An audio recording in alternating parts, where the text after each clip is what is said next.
قل انی امرت، اب دیکھیے پھر وہ جو شروع کا مضمون تھا یہ اس صورت کا عمود ہے، کس طرح بار بار آئے گا اب. قل انی امرت ان اعبد اللہ مخلصا لہ الدین، کہہ دیجئے اے نبی مجھے حکم ہوا ہے کہ میں اللہ کی بندگی کروں، اس کے لیے اپنی اطاعت کو خالص کرتے ہوں. یہاں میں چاہتا ہوں تھوڑی سی وضاحت کر دوں. دیکھیے عبادت کے آپ یوں سمجھیے کہ ایک عبادت کا ظاہر ہے اور ایک عبادت کی اصل حقیقت ہے. پھر یہ کہ ایک اس حقیقت میں بھی ایک روح ہے اور ایک اس کا جسد ہے، ایک اس کے رسومات ہیں. رسم کہتے ہیں کسی شے کی ظاہری شکل. عبادت کی رسم جس کو مراسم عبادت کہتے ہیں، یہ مراسم عبودیت کیا ہیں؟ جس کی آپ عبادت کرتے ہیں، اس کے سامنے جھکتے ہیں، اس کے سامنے ادب کے ساتھ کھڑے رہتے ہیں، اس کے کچھ حمد کے ترانے گاتے ہیں، اس کے سامنے سجدہ کرتے ہیں، ان کو ہم کہیں گے مراسم عبودیت. رسم کہتے ہیں کسی چیز کی ظاہری شکل. یہ حروف ہے اور یہ رسم جو ہے رسم الخط. اسی طرح یہ قرآن اور یہ اس کا رسم عثمانی ہے، اس کا لکھا ہوا جانا جیسے کہ یہ رسم ظاہر ہے.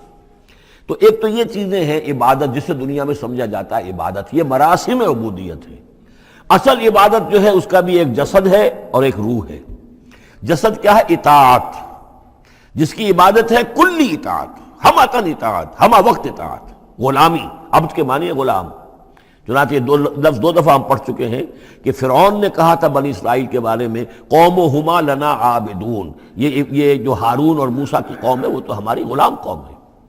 اور ظاہر بات ہے وہ پرستش نہیں کرتے تھے، وہ قبطیوں کو پوجتے نہیں تھے، وہ ان کی نماز نہیں پڑھتے تھے، وہ ان کو سجدہ نہیں کرتے تھے معاذ اللہ. لیکن غلامی جو ہے اصل شے، اطاعت یہ تو اصل جسم ہے. اصل عبادت کا جو ہے جسم، جسد جو ہے وہ ہے اطاعت.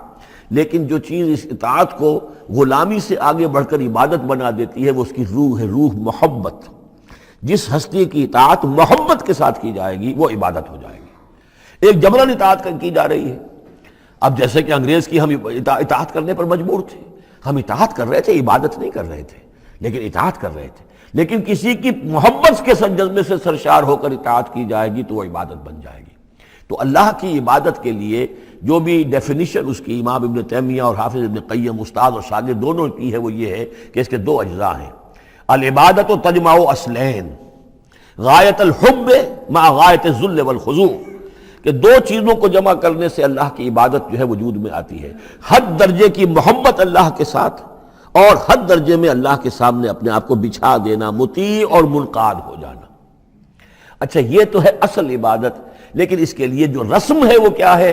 کبھی کبھی کھڑے ہو کر کبھی سلیوٹ کر لینا ہے، کبھی ہاتھ جوڑ دینا ہے. اب ہندوؤں کے ہاں ہاتھ جوڑنا ہے، یہ ان کے ہاں کی رسم ہے. قنوت ہے، ہمارے ہاں قنوت ہے، ادب کے ساتھ کھڑے ہونا ہے. کہیں جو جھک جانا ہے، رکوع کرنا ہے، کہیں سجدہ کرنا ہے. حمد کے ترانے جو ہے پڑھ رہے ہیں، تسبیح کر رہے ہیں، یہ اس کی مراسم عبودیت ہے. عبادت اصل کیا ہے؟ اطاعت کلی، اللہ کی محبت سے سرشار ہو کر. تو اس صورت کا جو عمود ہے وہ یہ ہے کہ اللہ کی عبادت کرو، اس کے لیے اپنی اطاعت کو خالص کرتے ہوئے. اطاعت میں آپ نے کسی اور کو شامل کر دیا، انڈیپینڈنٹ آف ہم، اللہ کی اطاعت سے آزاد مستقل بذات اطاعت، یہ شرک ہے. اور وہ اطاعت اللہ کو قبول نہیں. وہ منہ پر دے مارے گا یہ مجھے 25% اطاعت نہیں چاہیے آپ کی، آپ لیجئے اپنے سر پاس رکھیے، مجھے تو چاہیے 100%. ادخلوا فی السلم کافہ. اور ہم سمجھتے ہیں کہ ہم 5-10% بھی ٹرخا لیں گے اللہ تعالیٰ کو تب بھی ہمیں جنت وہ دے ہی دے گا. یہی ہے اصل میں ہمارا جو سارے سوچ کا فطور ہے. یہ کل زندگی اور کل بندگی جو ہے اس کا تصور ذہنوں سے نکل چکا ہے. یہ تصور ہے جو اس صورت سے اب اس کی جڑ پڑ رہی ہے، اور یہ در حقیقت کلائمیکس کو پہنچے گا چوتھی صورت میں جا کر سورہ شورى میں.